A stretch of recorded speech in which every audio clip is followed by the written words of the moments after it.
Assalamualaikum warahmatullahi wabarakatuh. Shalom Om Swastiastu, Namo Buddhaya, Salam Kebajikan. Perkenalkan, nama saya Umu Kusumulfia dengan NIM 23010230034 dari Prodi Pendidikan Luar Sekolah kelas A. Untuk memenuhi tugas mata kuliah Komunikasi Sosial, saya akan menjelaskan tentang pendidikan orang dewasa dimulai dari pengertiannya.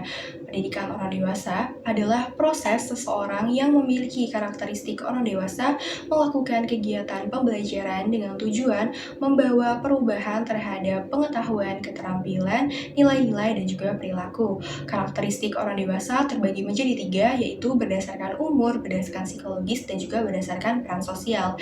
Berdasarkan umur, yaitu adalah seseorang yang telah menginjak usia 21 tahun. Pendekatan berdasarkan umur ini dilakukan oleh ahli hukum untuk melahirkan perbedaan perilaku terhadap pelanggar hukum. Nah, berdasarkan dimensi biologis, ciri-ciri orang dewasa juga dapat dilihat dari segi fisiknya, yaitu adalah ketika orang tersebut sudah memiliki kemampuan untuk memilih pasangan, memiliki kesiapan untuk berumah tangga, dan memiliki kesiapan untuk bereproduksi. Nah, untuk berdasarkan psikologis, orang dewasa terbagi menjadi 3, yaitu dewasa awal, yaitu umur 16 sampai dengan 20 tahun, dewasa tengah yaitu umur 20 sampai dengan 40 tahun, dan dewasa akhir yaitu umur 40 sampai dengan 60 tahun.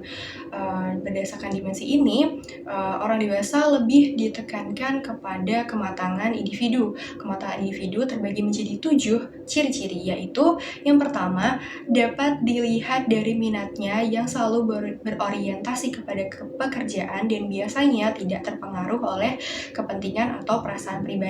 Kemudian yang kedua adalah tujuan yang dikembangkan dalam konsep dirinya itu jelas dan juga kebiasaan kerjanya terbilang efisien. Kemudian yang ketiga, kemampuan dalam mengendalikan perasaan atau emosi dalam bergaul dengan orang lain.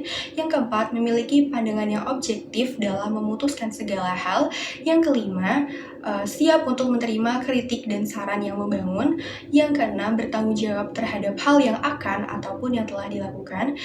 Yang ketujuh adalah secara realistis dapat beradaptasi terhadap lingkungan atau situasi yang baru. Kemudian dewasa berdasarkan peran sosial ini dicermati dari kesiapannya dalam memikul tanggung jawab, yaitu adalah ketika seseorang tersebut sudah bisa menghadapi dirinya sendiri dan juga mengarahkan dirinya sendiri. Nah, dalam pendidikan orang dewasa ini terdapat berbagai macam model pembelajaran, dimulai dari andragogi, rekonstruksi sosial, situated learning, dan juga transformative learning. Di sini saya akan menjelaskan sedikit tentang transformative learning.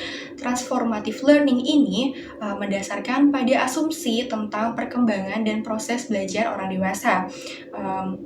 Biasanya semakin dewasa seorang individu, maka semakin matang pula perspektif makna yang dimiliki, sehingga ia cenderung tidak mau menerima perspektif ataupun situasi yang di luar dari perspektif makna yang dimilikinya. Hal ini akan menjadi distorsi dalam proses pembelajaran.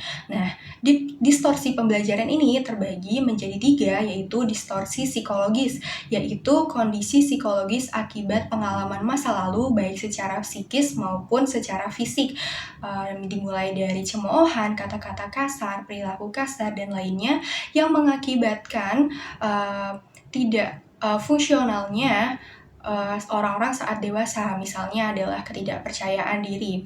Kemudian ada lagi sosiolinguistik, yaitu adalah perspektif makna yang bersumber dari nilai dan norma yang tumbuh di masyarakat dan diterima secara mentah tanpa filter ataupun tanpa pemikiran yang kritis. Kemudian selanjutnya adalah epistemik. Epistemik ini lebih mengacu kepada proses pemurehan pengetahuan atau pemaknaan suatu ilmu pengetahuan. Nah, proses belajar transformatif ini akan terjadi apabila terjadi ketidakjelasan orientasi yang mengakibatkan ketidakseimbangan yang mendorong individu untuk mencari keseimbangan tersebut. Nah, biasanya individu mencari keseimbangan dibedakan menjadi 2 hal, yaitu biasanya ada yang menolak perspektif baru dan juga ada yang menerima perspektif baru dan berusaha untuk mencari alternatif lain atau perspektif yang baru.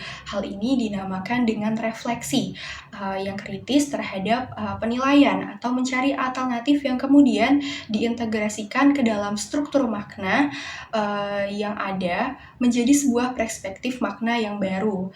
Nah, kemudian dengan perspektif makna yang baru itu, pemaknaan pengalaman dan tindakan akan mengembangkan perilaku yang transformatif. Jadi intinya, transformative learning ini dimulai dari ketidaksesuaian perspektif makna yang lama dengan situasi yang baru. Seperti itu, kemudian terdapat refleksi, setelah ada refleksi, kemudian ada perspektif lain atau alternatif lain yang mengakibatkan seseorang akan menerima perspektif tersebut dan mengintegrasikannya dengan perspektif yang sebelumnya, dan setelah itu terdapat tindakan yang berdasarkan dengan perspektif makna yang baru. Terima kasih, mohon maaf apabila ada salah kata. Wassalamualaikum warahmatullahi wabarakatuh.